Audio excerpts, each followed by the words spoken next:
In this video, we are setting up a subdomain for like a specific project on your site. And so if you have a URL like danielcarter.com, sometimes we see URLs that look like this. So portfolio.danielcarter.com. This is a subdomain, this portfolio dot part at the beginning, and it's just a way that we organize projects or make sure that they have a nicer URL. Portfolio.danielcarter.com feels like a really nice solid thing, so sometimes it's a nice way to treat our projects. So in this video, I'm going to really quickly go over how to create a subdomain, and at the same time I'll be reviewing how to upload a project to your server. So the first thing I'll do is open an FTP client. I'm using Fetch. You can use CyberDuck, FileZilla, anything you want.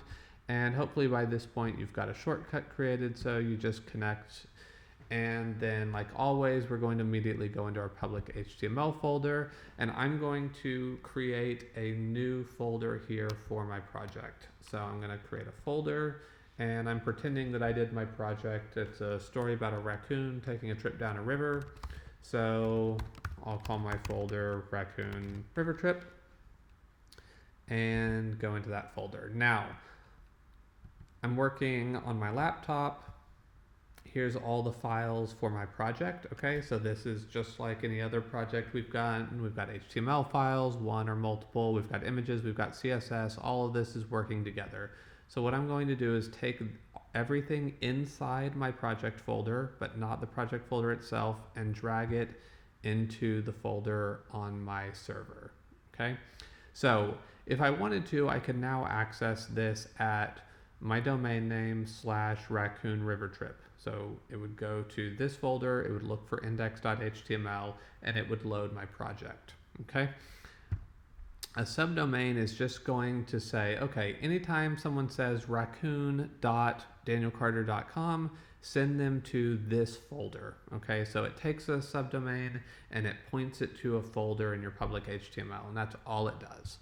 So I've logged into Reclaim Hosting, the client area, and I'm going to click on cPanel. Okay, once that's up, I'm going to search for subdomains. Click on it here.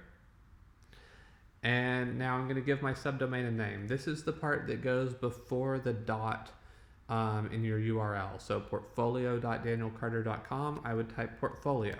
Here I'm going to say raccoon, so it's going to be raccoon.mydomain, which is byislands.info. Now the document root we're going to change, and we're going to start with public HTML. Okay, and then we're going to start typing our folder name. So what this says is point public HTML /raccoon river trip, so that folder that we put in our public HTML folder, and point it to the subdomain raccoon.byislands.info. So I create that, and once this goes through, that's it. Anytime someone goes to this subdomain, raccoon.byislands.info, it's going to go to this folder that you created, and it's going to ask for the index.html file, and that's all there is to it.